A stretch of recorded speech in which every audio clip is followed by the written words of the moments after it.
Thank you, everybody, for having me today. To those who stuck around, a special thank you. Over the mic, okay? I know it's the end of the day, and I'm standing between you guys and the bar or dinner, whatever it may be, so I appreciate you guys who stuck around. I am Chris Spaulding. I'm with Business Marketing Solutions. We essentially help businesses grow by generating leads, fixing their marketing, fixing their sales processes. And today what we're going to talk about is uncovering your prospects' buying criteria. So basically we want to find out exactly what it's going to take to get somebody to buy our products and services. If we can figure out what they want and how to position our product or service properly, we can reduce friction in the sales process. So I'm going to start off with what I find to be an interesting statistic. This is from Tim Reistetter, marketing expert. When I see statistics like this, you never really know the accuracy, and they say there are lies, there are damn lies, and there are statistics. But I believe it's probably pretty accurate. 80% of buyers make it to the end of the sales cycle and make no decision. So what that means is that out of 100 people, 80 are not buying from you, and they're not buying from a competitor. They're making no decision at all. They're buying nothing. Only 20, thus, therefore, are purchasing from you or a competitor, which means that inaction within your prospects is really your biggest competition. The lack of action. The fact that out of a pool of 100, only 20 of them are going to buy, that also means that there's a big opportunity in that 80%. If we can if we can decrease that inaction from 80%, we're increasing our sales. Yet most businesses don't ever change their processes, either their marketing or their sales process, to try to focus on this 80%, which I believe, and for the purpose of this presentation, that's where we should focus our attention. If we can reduce the friction in that 80% and get that number down, we're going to increase our sales, we're going to increase our profits. So real quick, in the room, how many of you are salespeople, whether you're actually employed as a salesperson, you're an entrepreneur or a business owner who has to sell your products or services? Okay, so everyone. Also, just as a side note, because we are such a small group, feel free to shout out any questions. It doesn't bother me. Normally we would wait till the end, but it's a pretty small group. So our biggest opportunity is in that 80%. But in order to go after that opportunity, in order to decrease the level of inaction and increase our sales, we need to understand why they don't buy. So why someone who is motivated enough to inquire about a product or service would make no decision at all? The reason is something called status quo bias. If this presentation was earlier in the day, we would get a lot more in depth into the psychological meaning behind status quo bias, but because we are the last presentation before the cocktail hour, we're going to kind of just go surface level, and then I'm happy to answer any questions again, either now or later. So one of my mentors, Ben Simkin, describes it as this. Sometimes people are more comfortable making no decision, and when presented with the option, will take the route that will have them avoid having to make a decision and not buy anything at all. So why would they do that? Why would people who had enough motivation to call you or fill out a form on your website or come into a store just not buy? And there are really 8 contributing factors that lead people to that status quo bias. Consistency, sort of the devil I know is better than the devil I don't know. We're used to doing things a certain way. I don't want to rock the boat. I'm going to stick with it. Selection difficulty. If people are given too many choices, it's often difficult for them to make a decision. And this is counterintuitive to the way a lot of businesses operate. A lot of businesses try to come up with many, many, many varieties. You know, if you go into the supermarket and you look for shampoo, or you look for soap or toothpaste, or really any product, you'll often find 10, 20 different varieties. And that can sort of overwhelm people. And they'll pass that brand and they'll just pick up the brand that's a lot more clear. Because if there's 10 or 15 choices, we don't know which one is right for us. Loss aversion. People are very against loss. So just imagine for a moment when you got up this morning, before you came to this conference, you walk out your door, or you walk out the hotel room if you're staying here, and on the ground you find a $100 bill. How are you going to feel? You feel awesome. And then maybe you get down here, and when you get off the elevator, you walk out, and there's another $100 bill. How are you feeling now? Feeling good, right? Like you started the day here. Right now, you're probably up about here. When you come to the conference, you learn a lot of good stuff that hopefully you're going to take home, you're going to apply to your business. When you get to your hotel room, or when you get to your car if you're driving home, you go into your wallet, and you realized you lost one of those $100 bills. How do you feel now? That's possible, but for most people, they'll actually feel worse than when they started the day. Even though you're $100 richer, we try to avoid loss more than move toward gain. So people are really adverse to loss. They don't like to make a decision that could potentially hurt them. Perceived cost of action. How many of you have cell phones? Obviously, everybody in the room has a smartphone of some kind. How many of you could save money if you switched providers? There's a cheaper provider. But why don't we do it? It's the same with insurance. Chances are, whoever insures your car or insures your home, whatever it may be, you could find a cheaper alternative. But oftentimes there's a perceived cost of action, even if that cost is just making a phone call, going into a store, whatever it may be. And also in that scenario, many of these factors can come into play. But we often perceive the actual cost of action as being higher than it is, and that can prevent us from taking action. Values conflict. If a decision feels to us like it goes against our values, we won't make that decision. If I was to tell one of you or tell all of you that there's a bag sitting over there in the corner that someone forgot, and there's a $100 bill sitting on it, or there's a really nice watch, go take it. How many of you would do that? Nobody would. It goes against your values. You wouldn't make a decision like that. You're all good people. If we feel that a decision we're going to make conflicts with our values, it'll be very hard for us to take that action. Preference stability, the norm. We've been doing this way for a long time. We're going to stick with it. Anticipated blame, the fear of being blamed if things don't go well. So maybe you're making a decision for your business. If you were to have to purchase a software system, let's say, maybe a new contact management system or some type of marketing software, whatever it may be, if it doesn't generate the results that you convince your partner that it will, or your bosses, whoever it is that you have to answer to, that fear or that anticipation of blame, potential blame, can stop you from taking action. And then anticipated regret, somewhat similar to blame, but if you were to switch cell phone carriers and the service was to be worse, that's a decision you would regret. And we don't like that feeling. We don't like the feeling of regret. So, very high level, but these are 8 contributing factors that lead people to want to stay with the status quo, sort of not rock the boat. But we can get past this, and we can do it without being sort of that pushy salesperson. When you see this picture, what do you think of? Like a used car salesman. They get a really bad rap. There's tons of good used car salespeople out there, but this is sort of the stereotypical image of that pushy salesperson, trying to force people to make decisions that might not be in their best interest or that they might not really be ready to do. We can become extremely persuasive and we can get people to take the action we want them to take without having to be this pushy kind of salesperson. So just a real quick disclaimer. As I said, we can get people to do things if we push them, maybe that they don't want to do if we push hard enough.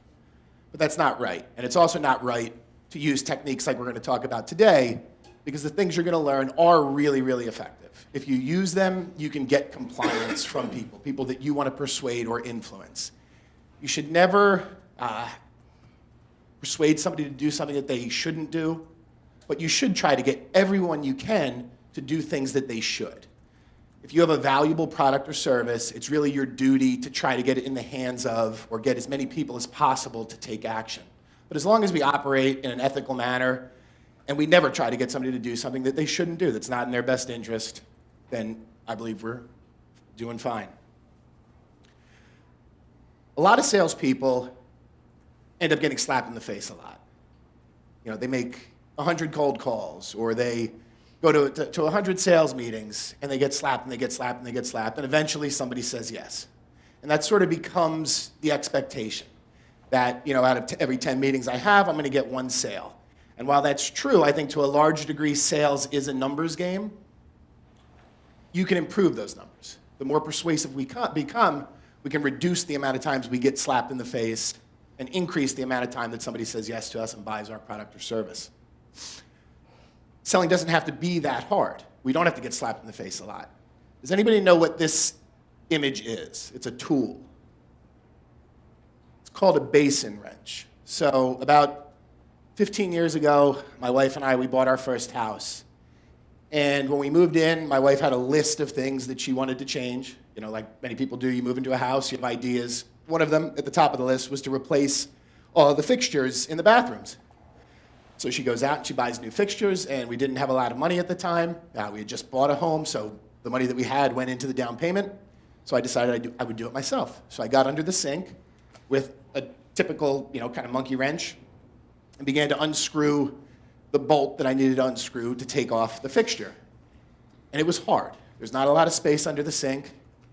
The wrench kept slipping off, and I kept slamming my knuckles into the wall. It's a good thing that we didn't have kids at that point, because the words that were coming out of my mouth were not for children's ears. And my wife says to me, "Why don't you go to the store, go to Home Depot, and see if they have a tool for this?" I said, "No, it's obviously what you have to use. You have to use a wrench." But being, a good husband, I listen to her, I go to the store. But being a somewhat naive male who thinks he knows everything, I just went into the plumbing section and I found a wrench that I thought could do the job. So long story short, after probably 6 hours, knuckles really banged up, the bolt all ripped apart, I decided to go back to the store, and I asked them again. I say, this is what I'm going through. They said, "There's a tool for this. It's called a basin wrench, and it makes the job really, really easy. You connect it, you just spin it. It takes the bolt off." I'm telling you this because we can sell a lot easier. It doesn't have to be so hard. We don't have to get slapped in the face a lot. We don't have to build up sort of that tolerance to rejection. We can reduce the amount of rejection we deal with. And we really have to. We have to get better. We have to find more effective ways to sell, because the people that we're selling to are getting smarter and smarter. Again, statistics. This is one that I read, 3,000, 5,000, 7,000. I don't know what the right number is, but people see a lot of sales messages every day. I mean, right now we're in the probably the zone where there's more sales messages than anywhere else in the world. If you walk outside, you see buses going down the street with advertisements on them. You see billboards. You jump on Facebook, you get advertisements in your news feed. You get them in the mail. You have salespeople calling you. And people put up their defenses. If we think we're being sold, we become a little bit defense. We put up our defenses. We try to avoid being sold. Again, for many of those reasons that we talked about. So our prospects are getting smarter. Also, has this ever happened to you? Dan Kennedy, who's a marketing expert, I heard him describe at one point the way that our prospects feel, the people that we're trying to sell. They feel like they've had the football pulled away from them, just like Charlie Brown has. Have you ever had a salesperson make a promise to you that they didn't deliver on? Have you ever had a salesperson talk you into doing something that you later regretted, that didn't turn out the way that you thought it would? That happens to our prospects too, and this is the way they feel. They feel like Charlie Brown having that football pulled away from them by Lucy. So we need to figure out how to sell better. Okay, quick aside. These are my kids. We have Brady in the middle, Caden on the right, and Sonia on the left. Caden's 5, and like most 5-year-olds, he's really, really, really into superheroes. This is from this past Halloween. At that time, he was into Iron Man. Now he's more into the Flash, but I don't have a picture of him in a Flash costume yet. And Caden likes to play a game with me where he'll ask me questions about superheroes. Who do I think would win if Batman were to fight Superman? We'll talk about it. We'll figure it out.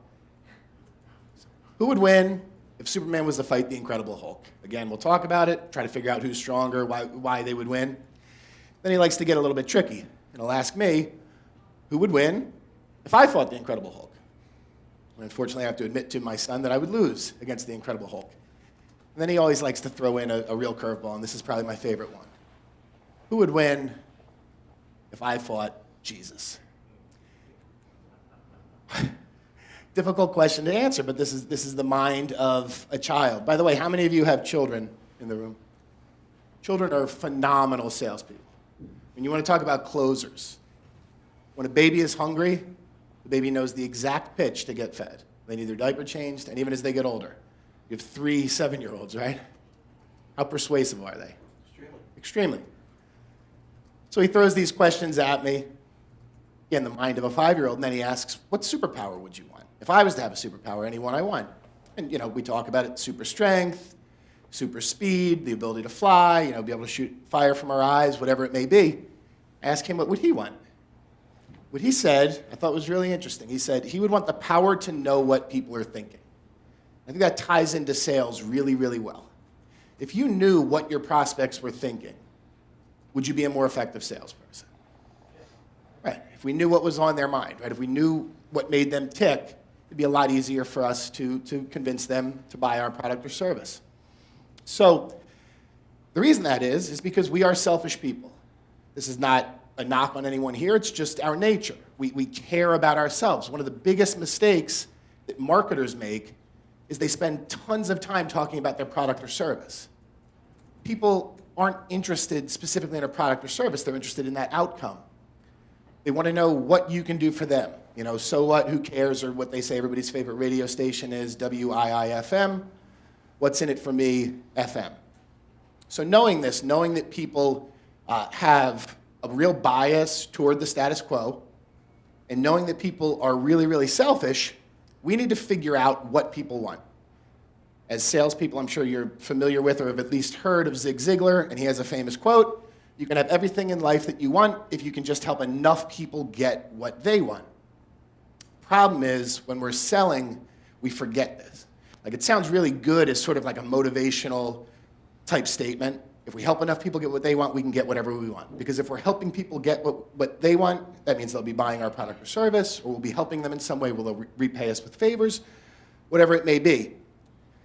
But the problem is we tend to forget that when we're actually putting it into practice. And as Robert Greene says in the 48 Laws of Power, most people never succeed at this because they're completely trapped in their own wants and desires. Now, he's speaking specifically about asking for favors from people who are in power, or getting favors from people who are in a position of power above us or of more authority, and getting them to help us. But I think it applies really, really well to sales as well. We end up focusing on our own wants and desires when we should be focused on the person that we're trying to sell. Because our product or service ultimately is an obstacle. It's standing between where our prospect is today and where they want to get to. You ever heard the statement that people don't buy planes, they buy vacations, or they buy the destination? If you're selling a vacation, like that cruise out there, while the cruise ship is certainly part of it, and you want to make sure that you're going on a ship that's going to have the amenities that you want and that's going to be seaworthy, you're looking for the experience. You're looking for the destination. It's also described as people don't buy screws, they buy the hole. They want that screw in the wall so that they can hang a picture by it. We got to focus on where a person wants to get to. And I think if you remember this, if you start to think about your product or service or whatever it is that you sell, that it's an obstacle standing between where that prospect is today and where they want to get to, it sort of shifts the way that you sell to them, the way that you interact with them. It's not all about jamming features and benefits down the throat. Features and benefits are important. At some point, you're going to have to talk about the specific benefits. You're going to have to talk about the features of your product or service. But if you don't know what your prospect wants, it's really hard to guess what benefits to focus on or what features to focus on. So we have to go deeper than this, because it can work, but there's also an easier way. So I coach a wrestling team for my older son, and 7-year-olds, kindergarten through 6th graders, so they're just learning how to wrestle. And oftentimes a kid will do a move and it'll work, but I'll explain to him, you did this wrong, or this is what you should have done. And it's hard for them to understand because they'll say, but it worked. But I try to explain to them, there's the way that you did it, and then there's an easier way. It's the same thing with selling. Again, we can focus just on features and benefits, assume that we know what our prospect wants, which can become a really, really hard way, which I believe contributes to that 80% of people who don't buy, who don't take action, no action at all. Or we can look for an easier way to sell. And that easier way is by changing our focus. and changing our focus completely to the people that we're selling. Stop worrying about what other people are doing.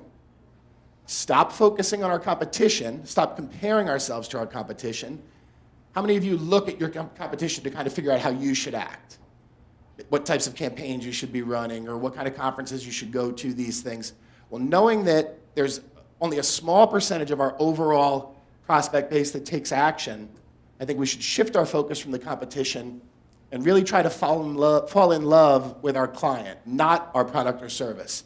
Anybody familiar with Jay Abraham, marketing guru?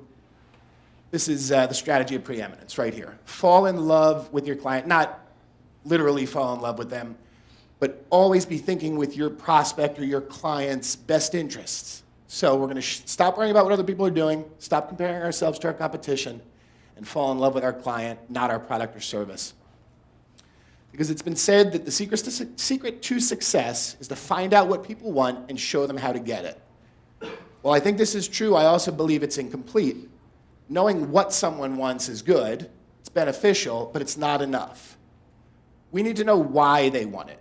If we know what somebody wants and we know why they want it, we can really tailor an extremely effective sales pitch to them. We can sort of check all the boxes necessary to present them almost with an offer that they can't refuse. Because psychologically, we can position ourselves way stronger than any of our competition, or way stronger than we would if we were just focusing on features and benefits. So what do people want? When I work with clients on the lead generation side, we go through about a half-day process to really come up with a really detailed, what we call avatar or marketing profile of their potential client base, so that we can create advertising that resonates with their market. But there we're sort of making assumptions, because we're not speaking to someone one-on-one. We're talking about mass media advertising. When we're sitting down with a prospect, either in person or over the phone, we can figure out what this person specifically wants. So what they want to achieve, what they want to avoid or eliminate, or what they want to move towards or move away from. We already spoke briefly when we went over the 8 causes of status quo bias, the idea of loss aversion, and I believe that people are more averse to losing than they are, or more motivated by avoiding loss than gain. But we need to figure out what specifically is going to motivate our prospect. And it all comes down to their goals and their values. So goals are what they want to accomplish, what we can help them achieve. Their values, here's a kind of a dictionary definition of values, but ultimately what it is why they want it. So we figure out what they want to achieve as it relates to our product or service, and then figure out why they want it. Because values shape our world. So our values are like magic glue. They glue together the tiniest little actions to the biggest long-term goals. If we understand why someone wants to achieve what they want to achieve, why they would want to buy our product or service, or why they're looking for a product or service in our category, and we can attach our product or service to those values, it becomes very, very hard for them to say no. Because their values determine criteria. So buying criteria is a concept that when we go to make a purchase, we have certain requirements within our mind. If you're going to buy a car, there's certain criteria you need met. For example, if you have 3 kids, you need a car of a certain size. You need airbags. You might need a specific gas mileage. If we can figure out exactly what a person wants, it makes it much easier for us to show them that our product or service can get it for them. And really, in any situation, we have certain criteria that we want met. And the decisions and choices we make, including the purchases we make, are consistent with our values. We talked about this again during the 8 causes of status quo bias, but if a product or service doesn't align with our values, we won't buy it. So what this means to you, if you can show that person that your product or service, or show them how it aligns with their values, saying no becomes much, much harder. Is anyone familiar with Robert Cialdini? So Robert Cialdini wrote the book Influence, and one of the 6 triggers of influence is commitment and consistency. That if a person makes a commitment to do something, it's harder for them to say no. It feels wrong. It also applies to their values. We like to behave in a way that is consistent with our values. So for example, the reasons I'm here today, or the reason I come to events like this and speak, directly ties into my values. My family, freedom, self-reliance, stability, respect, fitness, contribution, friendship, pleasure, they all tie into my value. Or the reason I'm here, these are my values, and the reason I'm here directly ties into all of these. I mentioned earlier the book, The Confidence Gap. I strongly recommend it. In there, there's a little exercise that they take you through to figure out what your values are. And I think if you go through that, you'll find that the decisions you make do tie in directly to your values. And if we were to go around the room and ask everyone here why they're here or why they decided to come, we'd likely hear a lot of different things. Everybody is different. We've all had different experiences in our lives. We all come from different backgrounds. We care about different things. We care about different things differently, or we care about things differently. If we were to go around the room, we would likely hear things like gain new skills, be better positioned, make more money, build stronger relationships, find opportunities. But whatever the reason you're here, it's going to tie into your values. It's going to tie into the why, the reason why you do what you do. So if we can find out what people want, and if we can figure out why they want it, we can eliminate that friction that happens in the sales process. But how do we do it? Well, we ask them. Our prospects will tell us everything we need to know to sell to them if we just ask them. And then, of course, we have to listen.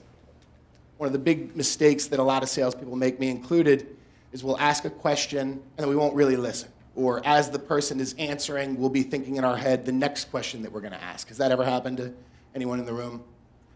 We're so eager to talk that we forget to listen. So it's really key. And I saw during the last presentation that active listening was brought up. Absolutely. But first we need to ask, and we need to ask really, really good questions. Because people are silently begging to be led. Again, J. Abraham quote. People are looking for someone who can show them how to accomplish what they want. Show them how to eliminate the pain or make the transformation that they're looking for. So lead them. But again, you have to listen. But first, what we're talking about today is only part of the sales process. So if this were a longer presentation, we would cover all aspects of a sales process. I'm just trying to give you a little bit, hopefully some ideas that you can take back and apply to your business, increase sales. But this assumes that you know things like you know how to establish rapport. You know how to close. So we're really just focusing on the middle two pieces. So analyzing their needs, figuring out what they want and why they want it, and then connecting your product or service to it. If you're not good at establishing rapport, if generally when you sit down with a person during a sales opportunity, a sales situation, if you have trouble connecting with them, if you feel they don't listen to you, you need to work on rapport. If you're not good at closing sales, like if you feel like, wow, I have a lot of great conversations, people seem to be a really, really good fit for my product or service, well, then you need to work on closing. But if you do the needs analysis right, and if you can effectively connect your product or service to your prospect's needs, the other two parts become easier. Even if you kind of fumble a little bit, maybe your introduction when you first sit down with the person, maybe you don't connect with them right off the bat, when you go through what I'm about to teach you, they're going to feel like you're someone that is worth listening to. And that's going to help with rapport. And when you uncover exactly what they want and why they want it, and then show them, here's how you can accomplish this, it makes closing a lot easier. But this is not a complete sales model that I'm showing you today. We're really just focusing on the needs analysis and connecting that need to our product or service. So, 3 magic questions. What are you looking for in a? Blank being whatever category you operate in. So what are you looking for in a financial advisor? What are you looking for in a telecom solution? Whatever it may be. What's important to you about whatever they say? So you've established with the first question, sort of at a high level, what they're looking for. And then you dig deeper. So what's important to you about that? So we're going to go through a scenario, so I'm not going to spend too much time on this right now. And what will having that do for you? Ultimately, what this tells you is whether or not they're looking to move towards something or move away from it. At that core level, what are they looking for? So what are you looking for in A? What's important to you about? And what will having that do for you? So for example, got a little bit backwards, but what are you looking for in a financial advisor? Well, I'm looking for an advisor that I can trust. I'm looking for somebody that I can trust. That's pretty high level. If you're just now going to start to sell me and tell me how great your product or service is and how I can trust you, you're probably not going to be very effective because you don't know enough about what I care about. So what's important to you about trust? Well, it's my family's future that we're talking about, college, retirement, et cetera. We need an advisor we're confident won't mislead us or put our future at risk. That's more information. You know that I'm kind of motivated by my family. I'm thinking a little bit about my kids' college education, thinking about retirement, looking for somebody who won't mislead us, and kind of ultimately I don't want to be financially in a bad shape, put the future at risk, financial future. What will having an advisor who you are confident in, one that won't mislead you, do for you? Now, if you notice, as I go down each of these levels, I'm repeating exactly what was said. So I'm not summarizing. I'm feeding back to them. Anybody in here study NLP? So in NLP, we talk about backtracking, and these are rapport techniques, and we feed back to people what was said. That accomplishes a number of things. Well, for one, it builds rapport, but it also shows them that you know or that you understand what they're talking about. When you repeat someone's exact words back to them, it also gives them an opportunity to clarify if maybe they didn't say it the right way. But when you make assumptions and you summarize, that can be incongruent, or your summary of what they said can be incongruent with what they actually feel, and that can diminish rapport. You might not really understand. So it's important to feed back exactly what they want. So what will having an advisor who you are confident in, one that won't mislead you, do for you? It'll allow us to relax. It's one less thing to worry about. We've heard horror stories about people who hired an advisor who made lots of promises but never generated much of a return, whatever it may be. So now, if I'm the financial advisor in this situation, I have a pretty good understanding of what's motivating them, what they're trying to avoid, what they're trying to accomplish. So when I go to tell them about me and my services, this is what I would focus on. So I'm not just coming at them throwing features and benefits about annuities and mutual funds or index funds versus stocks versus fixed income, whatever it may be. I can make a really, really tailored pitch, and I can focus on the things that this person finds to be most important. Does this make sense to everybody so far? I know I'm going a little bit quick, but it's the end of the day in a small room. So then that's the key. We want to connect those dots. We've established what they want by asking good questions, and then we connect the dots. We show them how what we offer fulfills exactly what they're looking for, and we do it in their own words. More good questions that you can ask. What's changed that's caused you to look for a new financial advisor? Or what's changed that's caused you to look for a new telecom system? Whatever it may be. There's something in their life that's triggered this person to reach out to you or your business. If you can figure out what that is, that's a really good starting point to start digging deeper and find out why is that important to you. What would having that mean to you? And it's really just that series of questions. So what's changed that's caused you to look for a new financial advisor?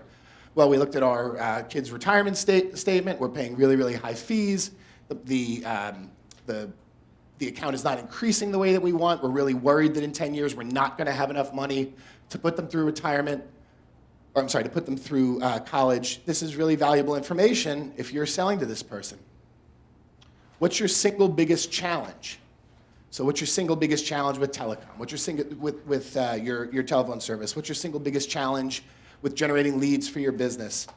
What's your single biggest challenge when selling to your prospects? Whatever it may be, whatever your niche is, what's your single biggest challenge is a really good question to get from someone. If you had a magic wand, and could fix anything with your business, what would be the first thing that you would fix? Or if you had a magic wand and could fix anything that's wrong with your finances, what would be the first thing you would fix? Whatever it may be. Now, all of these questions may not apply to your exact situation. And if you hear something, I encourage you not to just say, well, that couldn't work. There's no way we could ask a question like that. Kind of try to change that way of thinking and think, how could I apply this? Because these questions really will get people talking. And then when you follow it up with statements like, Well, what's important about that? What will having that do for you? It takes you deeper and deeper, and it really gives you that information you need to sell. How will you decide? How will you decide when you found the right financial advisor? Or how will you decide if you find the right telecom solution? Or how will you decide you found the right marketing consultant? How will you decide you found the right web designer? Whatever your service is. How will you know? Same thing. What does blank mean to you? So again, we're looking for a financial advisor that we can trust, who's not going to rip us off, who's going to help us grow our nest egg so we can take care of our kids. Well, what does taking care of your kids mean to you? We're going deeper. And it's amazing when you ask these questions, it doesn't seem weird, they will give you all the information you need. I mean, if this is on the phone, it's great because you could be sitting there on your computer taking notes. If you later have to give them a proposal, you can use their exact words in your proposal. So when they're reading it, they're reading your proposal and comparing it to a competitor's, they're going to feel like you really, really understand them versus a competitor who's using more of a boilerplate approach.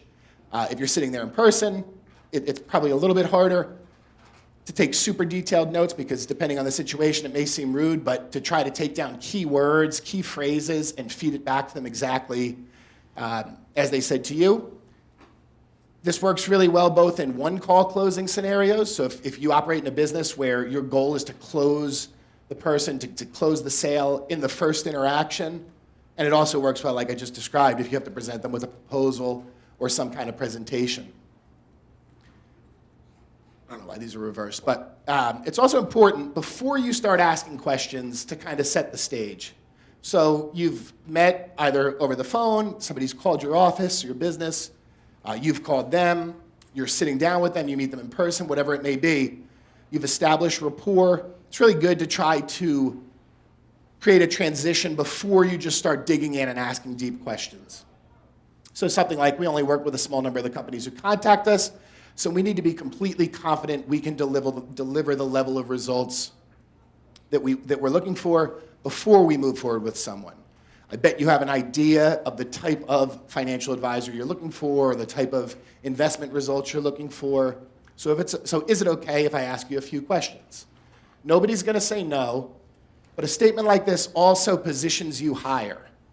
Anyone familiar with the concept of takeaway selling, where we kind of make ourselves a little bit harder to reach? We're not here for everyone, even if in your segment of the market or the industry that you operate in, you really can help a wide range of people. If you say something like, we only work with a small number of the companies, or we only work with a limited number of companies, so we need to be sure that we're going to be able to generate this type of results we're looking for. We're positioning ourselves very differently than most companies will, or most salespeople will. So why does this work? At first, I don't know what your level of sales sort of training is, what you guys have been through, what you do in your business, how much you're selling.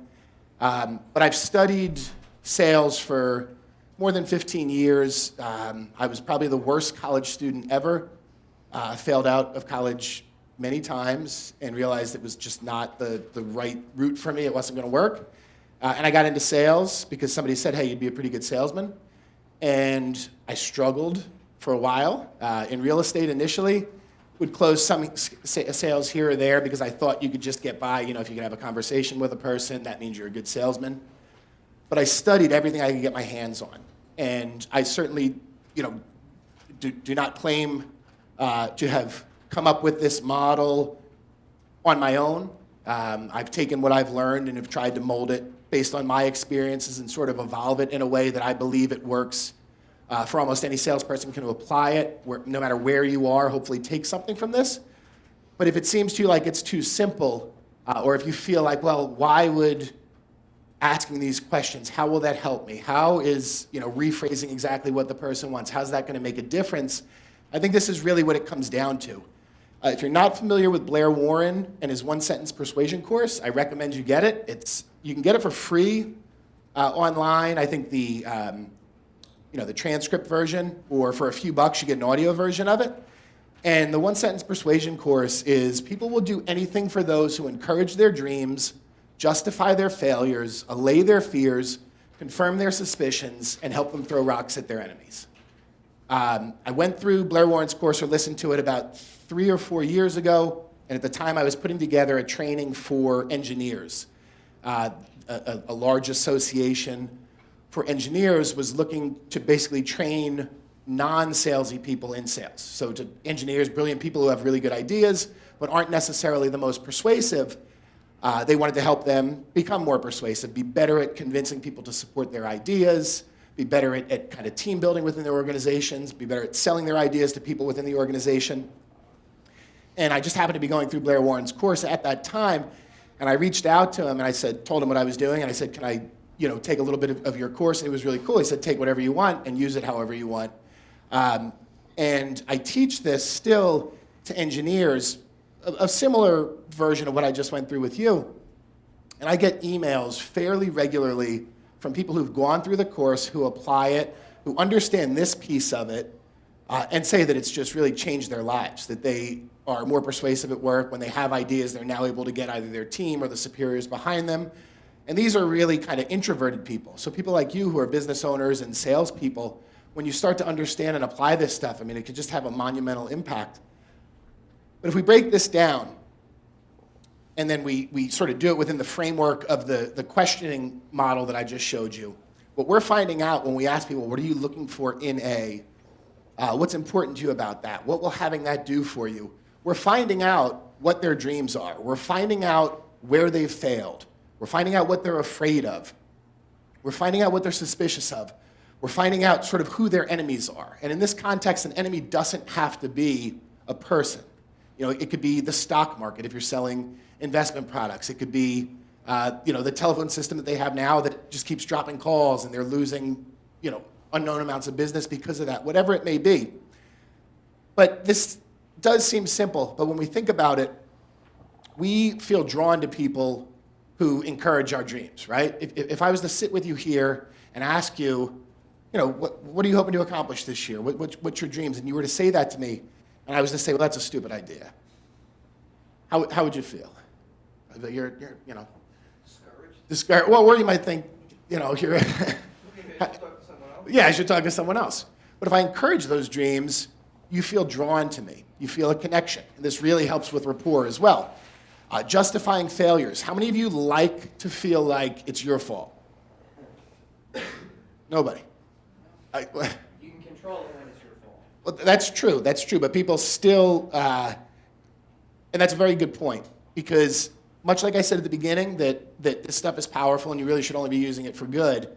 If a person is failing because it really is their fault, like they haven't done the right preparation or they're making really, really bad decisions, that wouldn't be a case where you should justify that failure, because that would be dangerous to them. You're not actually helping them. But if you could do it ethically, it's really powerful. How many of you like it when you're afraid of something, somebody just says, don't be afraid? Is that helpful? Those of you with kids know this. If your son or your daughter wakes up in the middle of the night because they think there's a monster under the bed or whatever it may be, and you go into the room and you just say, don't be afraid, and walk out, they're going to sit there shivering and they're probably going to call for you a few minutes later. But if you sit down with them, you lay in bed with them, you show them that there's no monster under the bed, whatever it may be, and you kind of allay that fear, it has the same effect on adults when we're trying to sell them. Confirm suspicions. We're all suspicious. We're just suspicious creatures by nature. Just want to look at the time. So if somebody can confirm those suspicions and help throw rocks at enemies, kind of, the enemy of my enemy is my friend.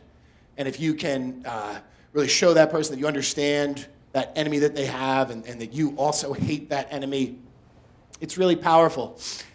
And how many of you paid attention during the last election, presidential election? Probably everybody, right? Because it was thrown down our throats. And there's a lot of people in the world who were super surprised with the outcome. I mean, globally, people, I do business outside of the United States where people are like, how was Donald Trump elected? And this isn't meant to be a political discussion. But if you break down Donald Trump's campaign, this is exactly what he did. I mean, this is exactly what he did. And this is powerful enough to elect someone with no political experience, someone who most recently was known for being on a reality TV show, to get them elected to the highest power position in the world.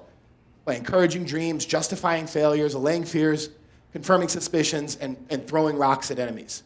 So if you can do this or if Donald Trump could use this and become elected for president of the United States, imagine what you can do if you really go through a good process of asking questions of your prospect. You don't just try to cram the features and benefits down their throat. You don't tell them what you think they should hear. You find out who they are, what they want, why they want it, and then you show them how what you have will help them accomplish that. It's super powerful, and it can be used throughout the presentation. So you can use it to build desire.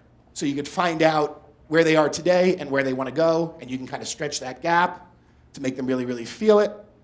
You can use it to handle objections. If somebody's kind of, I use knock them off the fence, that's sort of the same thing as handling the objections. But if somebody's not ready to move and they're just telling you they're not ready, or they're giving you an objection, and you go back and you play back to them exactly what they said about the reasons why they want to move forward, or why they're looking for a product or service like you sell, you can use that to really push them off the fence, and you can take an authoritative position. Like, well, John, we just talked for 20 minutes about how your last financial advisors let you down, how your investments have not grown, how you have those 3 little kids who need to get through college.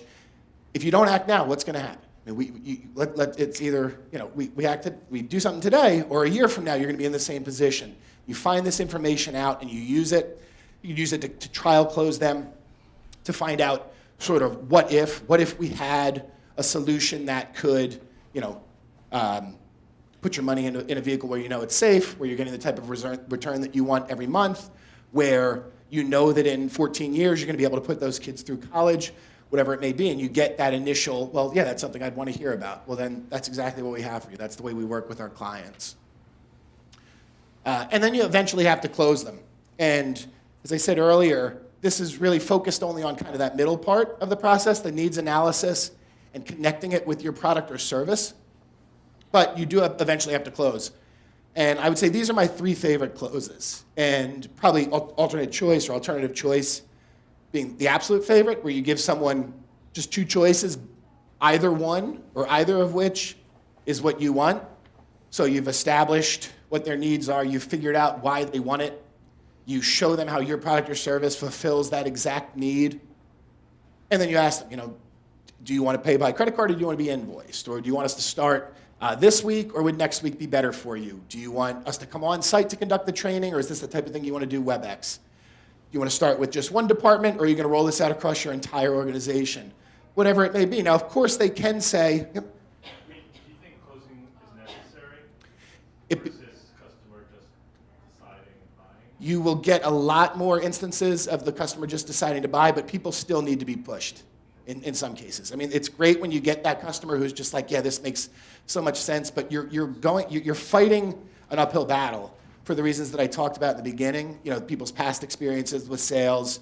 A lot of times what you'll get is if you don't try to close and you kind of just leave it in their hands, well, this all sounds great. This is definitely something we want to move forward with, but I need to go and talk with my wife, or I need to talk with my partner or my boss, whatever it may be, in which case you need to take control and say, well, why don't we get them on the phone right now? Or when can we get a meeting together for the 3 of us to sit down and talk about it? But you'll certainly get more people who just are really ready to buy and will move forward. But I still think it's good to come with a closing question. And I think all 3 of these are soft. Like, they're not typical, like, what am I going to have to do today then to put you in this car? Like, people don't like that. That's when the defense goes up. These don't feel like you're trying to close them. Like, we've just established what your needs are. We've established why you have those needs, why you want to accomplish it. We've shown you how we could do what we do. You've told us, because when I trial closed, that you're looking for a solution like we offer, and now I'm just putting out there, should we get the paperwork signed today, or should I email it to you? Should we do a credit card, MasterCard, whatever it may be. So I think you will get more, but I still like to be able to push them across the fence. Another Zig Ziglar quote, that timid salespeople have skinny kids. So, and he talks about professional visitors, people who go and make friends with their prospects and have a great database of people who they can get on the phone and talk with, but they don't have a lot of money in the bank account. So I think it's good to have some closes. What do you want to do next is really, really soft, does not feel like you're being closed. You're kind of putting it in their hands. So we've established this. Clearly we can help you. This seems like a great time to get started. So what do you want to do next? and then just wait. And that's a key with any close. Earlier, I talked about how we ask questions as salespeople sometimes, and we talk in our heads and don't listen to what they say, or we interrupt the middle of their sentence with the beginning of ours. Anytime you ask a closing question, just sit there silently and wait until they talk. I mean, if they sit there silently for 5 minutes, just sit there for 5 minutes.